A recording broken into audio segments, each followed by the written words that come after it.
In 1976, a Californian kid with pure addiction to BMX riding supported his passion for bikes by creating number plates for famous BMX racers. But when he was not designing products for his fast-growing company, he killed time by creating tricks on his BMX bike like nobody has seen before. Bob Haro is the man, the pioneer, the godfather of freestyle BMX riding. Here is what he had to say in 1982 about his first tricks and about his passion of BMX freestyle riding.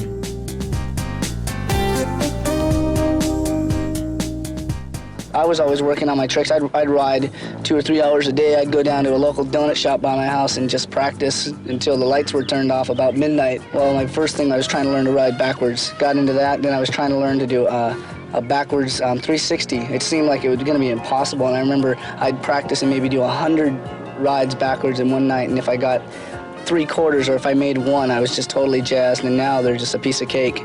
But I don't doubt anything I can do on my bike now. Anything, if someone tells me you can ride on the front wheel, I don't doubt that anymore, because anything's possible now. It's just up to your ability and if you got it in your mind or not.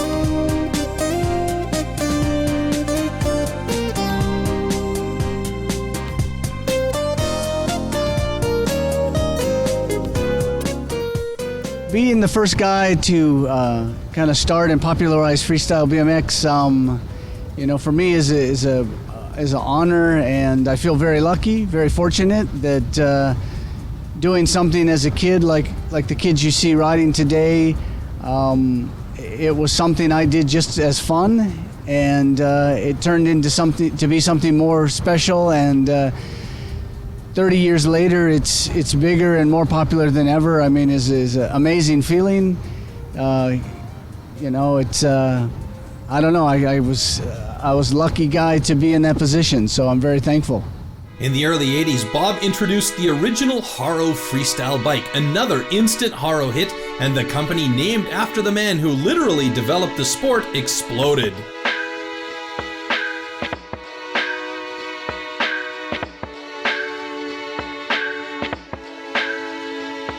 I mean, BMX as a lifestyle is, again, it's a culture in which, when you say a lifestyle, it's something that you do with your friends, and it becomes everything that you do. Your friends do it. You do as a sport. You do as a hobby. You maybe do it as competition, like here at the Worlds.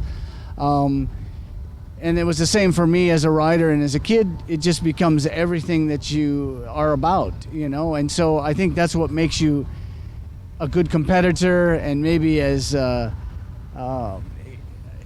culture of the sport is you become so deep into it. So you don't separate your life like one day I'm going to be a rider and tomorrow I go back to my normal self. It's just every day you're a BMX rider.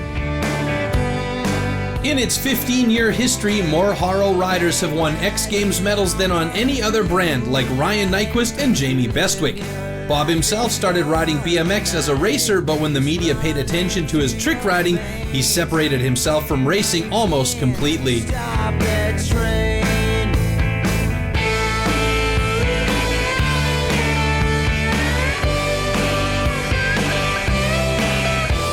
you can't stop that train.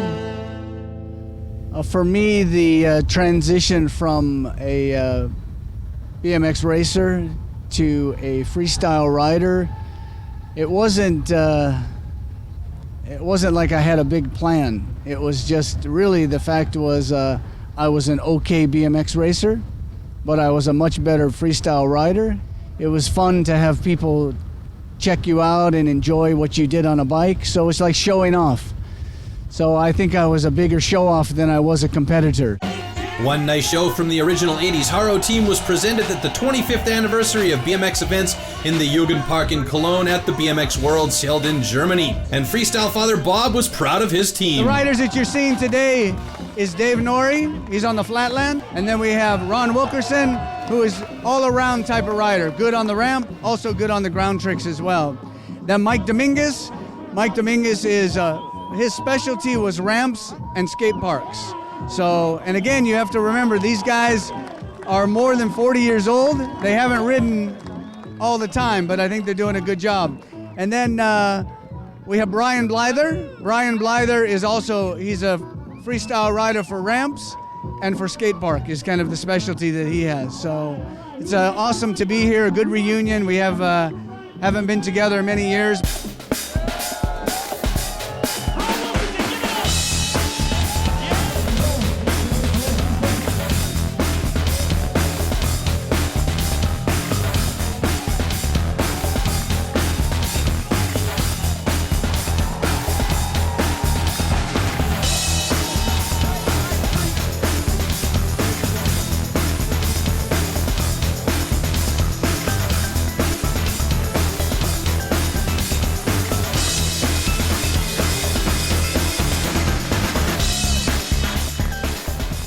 Hey, I'm Matt Hoffman, and I'm hanging out with one of the big reasons why this is what it is today, Bob Haro, and we're honored with all the things that he's contributed to this sport and made what it is, and we are going to celebrate that tonight with the Haro team, the original team that all this fostered from. I think I spoke for Bob, but hey.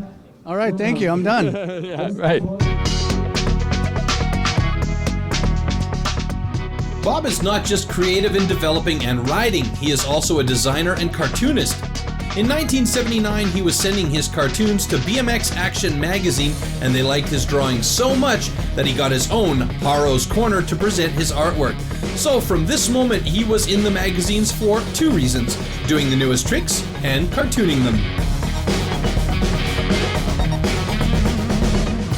1977 is marked as the beginning of trick riding. From back then to now, a lot of things have changed in style of riding, in the clothing, as you can see here. What will the future bring? I think in the future, I think it'll still have its place. I think it has now 30 years of history, and I think that the future is that the sport will evolve, the tricks will evolve, but I think will always have its place. I think if not, it would have gone away by now.